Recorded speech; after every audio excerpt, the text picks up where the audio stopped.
I was driving late at night, the kind of night where the world feels like it's been swallowed by darkness.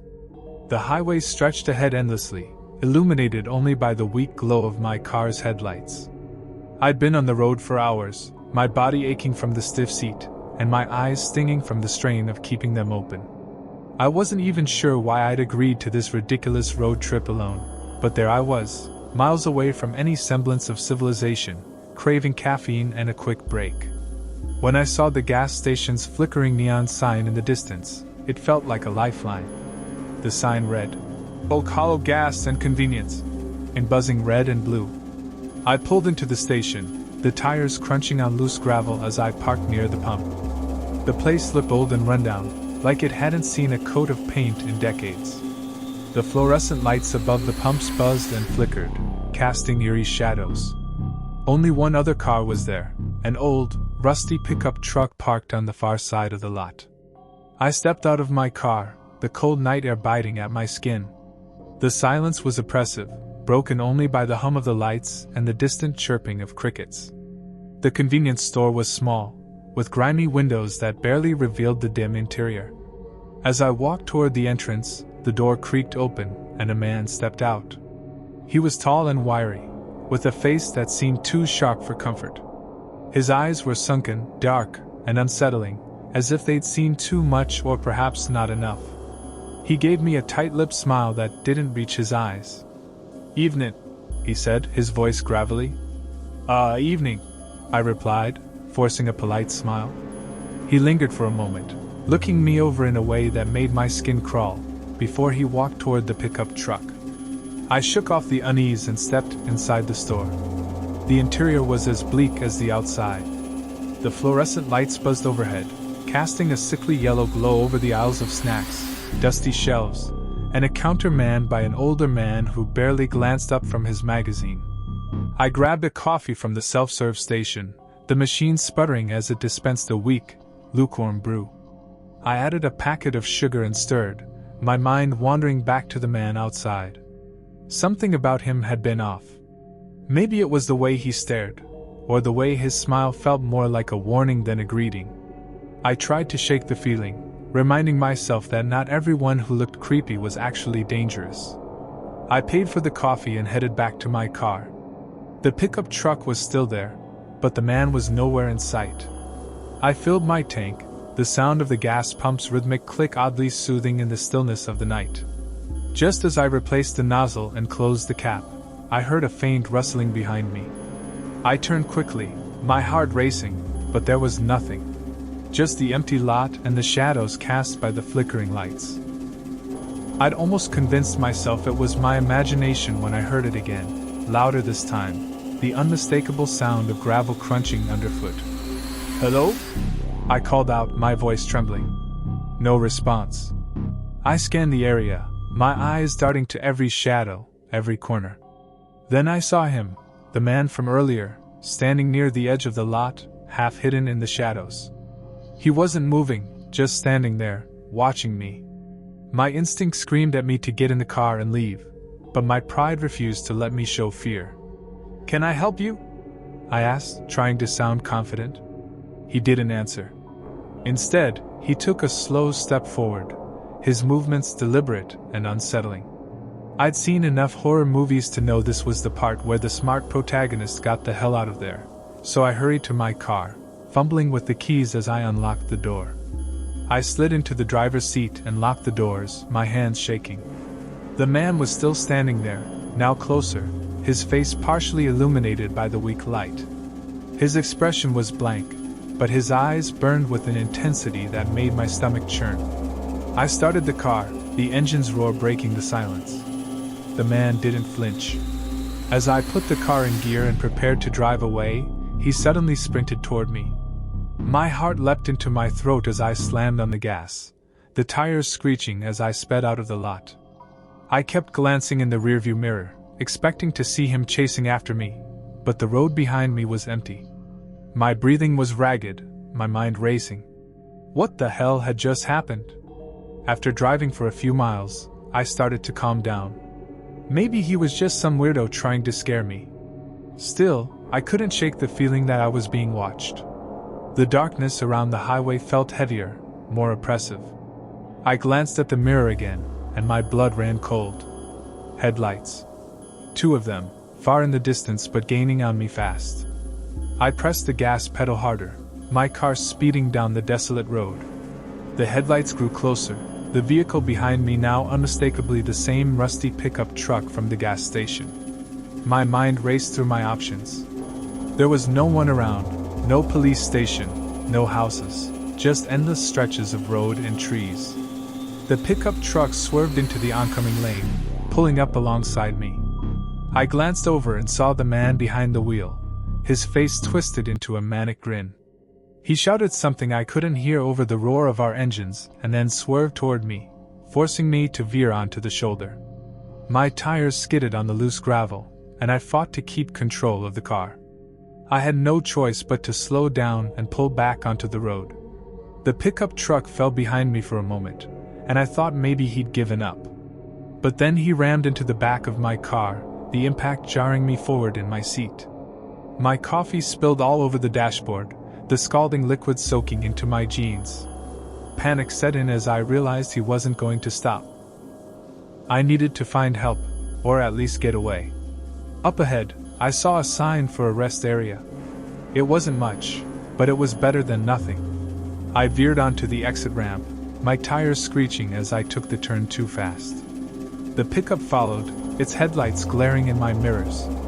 The rest area was small, with a few parking spots and a public restroom. I pulled into the lot and jumped out of the car, my eyes scanning for anyone who could help. But the place was deserted. The pickup truck skidded to a stop behind me, and the man got out, slamming the door behind him. "Hey!" I shouted, backing away as he approached. "Leave me alone!"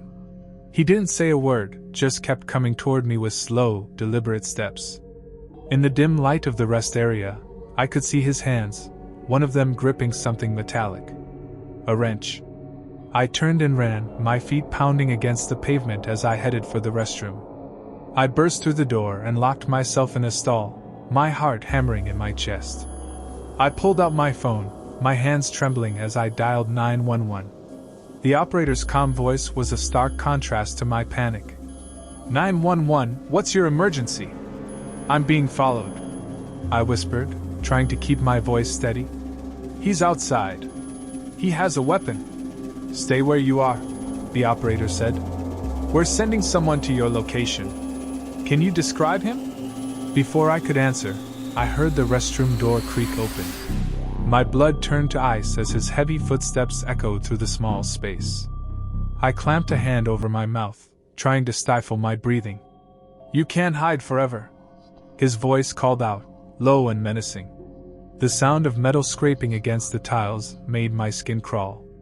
He was dragging the wrench along the walls, taunting me. I crouched on the toilet, my body trembling as I tried to stay silent. The footsteps grew louder, closer. He was checking each stall, one by one. My mind raced, searching for a plan. I couldn't just sit there and wait for him to find me. When his footsteps paused outside my stall, I knew I had seconds to act. I kicked the door open with all my strength, catching him off guard. He stumbled back, and I took the opportunity to run, barreling past him and out the door. Outside, the sound of sirens filled the air, a wave of relief washing over me. The man hesitated, his eyes darting toward the approaching police cars. Then he turned and bolted toward the woods. The officers arrived moments later, their flashlights cutting through the darkness. I pointed toward the trees, gasping out an explanation. They gave chase, disappearing into the shadows. I sank to the ground, my body shaking as the adrenaline wore off. Minutes felt like hours, but eventually, one of the officers returned. "We got him," he said, his tone reassuring. "He won't be bothering anyone anymore." I nodded, tears streaming down my face as the reality of what had happened finally sank in. The man was caught, but the terror of that night would stay with me forever. As I sat there, surrounded by the flashing lights and the comforting presence of the police, I knew one thing for certain: I'd never stop at a gas station at night again.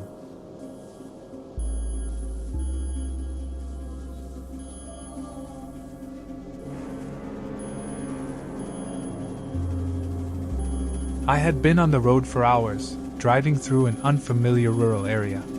The sun had long since disappeared, leaving only the faint glow of my headlights to cut through the dense darkness. I was headed to a small town for a family emergency, a distant uncle I barely remembered, but the urgency of the situation left me no time to plan the trip properly. By the time I realized how low my fuel gauge was, I was in the middle of nowhere. My phone's GPS showed a gas station nearby, and I let out a sigh of relief. As I pulled up, the place looked more abandoned than operational. The sign above the station was flickering, and the building itself seemed to sag under years of neglect. I parked at one of the pumps and stepped out of the car. The air was crisp and carried the faint smell of gasoline. A single light bulb buzzed above me, casting weak shadows on the cracked pavement. A quick glance around revealed no other cars, no attendants, just silence. I tried the pump, but nothing happened. Frustrated, I looked toward the small convenience store.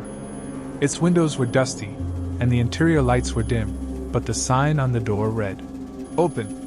Hoping to pay inside, I headed toward the store. The door creaked as I pushed it open, and a faint bell jingled above my head. The inside was as lifeless as the exterior. Rows of half-stocked shelves stretched out before me, and a counter stood at the far end with no one behind it. "Hello?" I called out, my voice echoing slightly. No response. I walked up to the counter, hoping to find some sign of life. That's when I noticed the odd smell, something metallic, mixed with a faint sourness. I tried to dismiss it, but it lingered in the back of my mind. "Help you with something?" I jumped, turning sharply to find a man standing behind the counter. He must have come from the back room. He was in his late 40s, with greasy hair and a stained uniform shirt that bore no name tag. His eyes were sharp, studying me like I was out of place. Yeah, I need to fill up," I said, trying to keep my voice steady. He didn't respond immediately, just stared at me for a few seconds too long. Finally, he nodded and grabbed a set of keys. "Pump's on manual. I'll turn it on for you." I mumbled a quick thanks and headed back to my car. As I waited for him to activate the pump, I couldn't shake the unease that had settled over me. Something about the way he looked at me felt wrong. The pump clicked to life, and I quickly started refueling. I kept glancing back toward the store, half expecting the man to be watching me through the window. But it was empty. As I replaced the nozzle and prepared to leave, a pickup truck pulled into the station. It was an old model, its headlights dull and yellowed. The driver stepped out, a lanky man with a weathered face and a baseball cap pulled low over his brow. He didn't acknowledge me as he walked toward the store. I got into my car, ready to leave, but my curiosity got the better of me. I glanced into my side mirror just in time to see the man from the truck talking to the cashier. They were speaking in hushed tones, their postures tense. Then, almost simultaneously, they both turned to look at me. A chill ran down my spine. I didn't wait to find out what was going on. I started the car and pulled out of the station, my tires crunching over the gravel. As I merged back onto the road, I noticed the pickup truck's headlights behind me. At first, I told myself it was just a coincidence. Maybe he was heading in the same direction. But as the miles stretched on and the truck stayed close, unease gave way to fear. Every turn I made, he followed. When I sped up, he sped up. When I slowed, so did he. Panic started to creep in. The road was deserted, lined with dense woods on either side. There was no one to help, no place to stop. I dialed 911 on my phone, my hands shaking as I explained the situation. The operator's voice was calm. "Stay on the line. Can you see any landmarks or road signs?" "No," I stammered. "It's just trees and road." "He's still behind me." "Stay on the road. We're dispatching officers to intercept." As I hung up, the truck suddenly accelerated, pulling up alongside me. I glanced over, and the driver locked eyes with me. His expression was eerily calm, as if this was just another day for him. He swerved toward me, forcing me to veer onto the shoulder. My car skidded, gravel spraying as I fought to regain control. I slammed on the brakes, and the truck sped past before skidding to a stop ahead of me, blocking the road. The driver stepped out, joined by the cashier from the gas station, who had apparently been hiding in the truck bed. They were both armed, one with a crowbar, the other with a long knife. My heart pounded as they approached, their movements slow and deliberate, like predators savoring the chase. I reversed hard, spinning my car around in a cloud of dust, and sped back the way I'd come. In the rearview mirror, I saw them sprinting to their truck, the headlights flaring as they gave chase. Ahead, red and blue lights suddenly appeared, accompanied by the wail of sirens. Relief flooded through me as two police cruisers sped past, heading straight for the truck. I pulled over, my whole body trembling as I watched the scene unfold in my mirror. The officers blocked the road, their weapons drawn as they ordered the men to surrender. For a moment, I thought they might try to run, but the driver dropped his weapon and raised his hands. The cashier hesitated before doing the same. It was over. They were caught. One of the officers approached my car, his expression reassuring. "You're safe now," he said. "We've been looking for these guys. You're lucky you got away." Lucky. The word felt hollow as I nodded, too shaken to speak. I gave my statement, and the officers assured me they'd handle the rest. As I drove away, the adrenaline began to fade, replaced by exhaustion and a lingering sense of dread. I knew I'd never forget that night, the gas station, the chase, the look in their eyes. And I knew one thing for sure: I'd never trust a quiet gas station on a dark road again.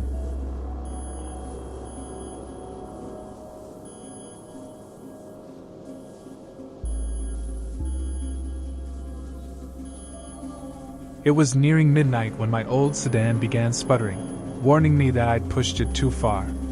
The fuel gauge had been flirting with empty for the last 20 miles, and I was praying I'd come across a gas station before I was stranded in the middle of nowhere.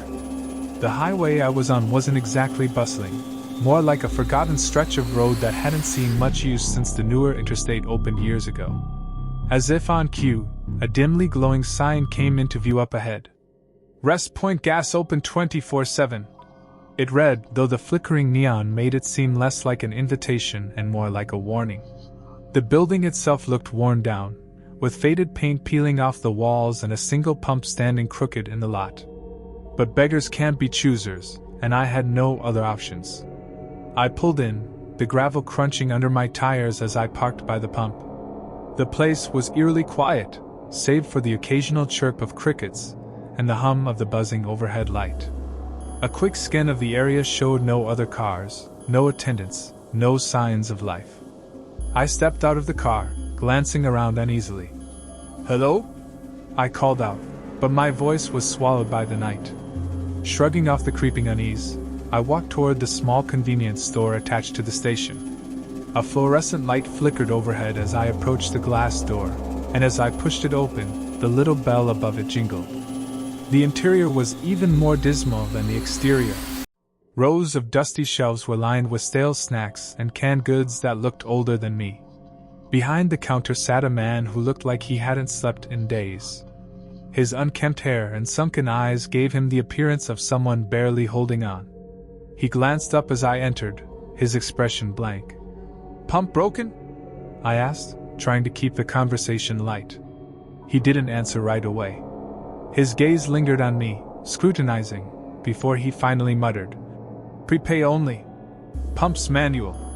He gestured toward a rusted cash register. I nodded, pulling out a few bills and handing them over. 20 on pump 1. He took the money without a word, his bony fingers brushing against mine for just a moment. The contact sent a strange shiver down my spine, but I ignored it and headed back outside to fill up. As the fuel flowed into my tank, I couldn't shake the feeling that I was being watched. I glanced toward the convenience store, half expecting to see the cashier staring at me through the glass, but the window was empty. Still, the unease lingered. The sound of gravel crunching nearby drew my attention. I turned, and my breath hitched. A man was standing at the edge of the lot, just beyond the reach of the light. He was tall and broad-shouldered, his face obscured by the darkness. He didn't move, didn't speak, just stood there, watching. I quickly finished pumping the gas and got back into my car, locking the doors. The man hadn't moved an inch, but the sight of him unsettled me. As I started the engine, I glanced at the store again. The cashier was standing in the doorway now, his figure silhouetted against the dim light inside. He was staring too, his face unreadable. I drove off, the tires skidding slightly on the loose gravel as I pulled back onto the highway. The uneasy feeling stayed with me, growing stronger with each passing mile.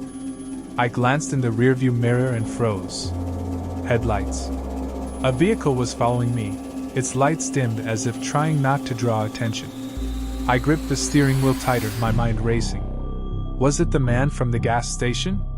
Or the cashier? I couldn't tell, but whoever it was, they weren't trying to hide the fact that they were following me. I sped up, the engine protesting as I pushed it to its limits. The headlights behind me grew brighter, closer.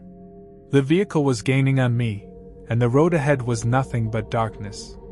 I was in the middle of nowhere with no idea where the next town or safe place might be.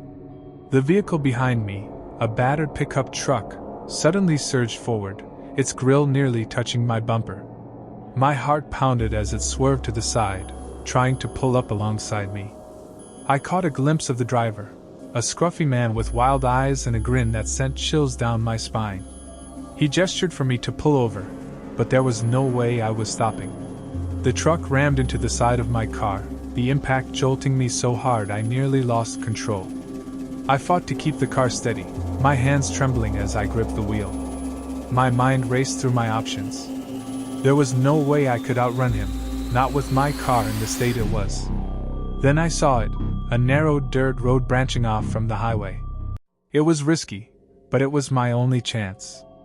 I veered onto the dirt path, the tires kicking up dust as I sped down the uneven track. The truck followed, its headlights bouncing in the rearview mirror as it hit the rough terrain. The road twisted and turned, flanked by dense trees that seemed to close in around me. My car struggled on the uneven ground, the engine whining in protest. The truck, built for this kind of terrain, was closing the gap. Just as I thought I was out of options, I spotted a clearing up ahead. A small, rundown cabin stood in the center, its windows dark, and its door hanging ajar. Desperate, I turned off the dirt road and drove straight toward it, hoping to find someone, anyone, who could help. I jumped out of the car and ran to the cabin, my footsteps crunching on the dry grass. "Hello?" I shouted, my voice echoing in the still night. No answer. The roar of the truck's engine grew louder, and I turned to see it barreling into the clearing. The driver jumped out, a crowbar in hand, his grin even more menacing up close. He was joined by a second man, the cashier from the gas station, who stepped out of the truck's passenger's side holding a long hunting knife. I backed toward the cabin, my hands trembling as I fumbled for my phone. But as I pulled it out, the screen went dark, dead battery. "Of course. You shouldn't have run," the driver said, his voice low and gravelly. I didn't wait for him to say more. I darted into the cabin, slamming the door behind me. It was dark inside, the air stale and heavy with the scent of rot. My hands scrambled to find something to block the door, but there was nothing sturdy enough. The sound of footsteps outside made my blood run cold. They were circling the cabin, their voices low and taunting. "We know you're in there," one of them called out. "No use hiding." I spotted a small, dusty window at the back of the cabin and made my decision. As quietly as I could, I climbed out, my feet landing softly on the ground. Keeping low, I crept toward the tree line, the darkness of the forest my only hope of escape. But just as I thought I was safe, a hand grabbed my arm, yanking me back. I screamed, struggling against the iron grip of the driver. His face was inches from mine, his breath reeking of alcohol and tobacco. Before he could do anything, the sound of sirens pierced the night. Red and blue lights flashed in the distance, and the driver's grip faltered. He let go and bolted toward the truck, shouting at his partner to do the same. The police arrived moments later, their presence a beacon of hope in the darkness. The two men didn't get far. The truck stalled in the clearing, and the officers had them in cuffs within minutes. As I sat on the ground, shaking and trying to catch my breath, one of the officers approached me. "You're lucky," he said, his tone serious. "These guys have been on our radar for weeks. You probably just saved a few lives tonight." Lucky wasn't the word I'd use. As the officers escorted the men away and began questioning me, I couldn't stop thinking about how close I'd come to being another unsolved mystery on a lonely stretch of highway.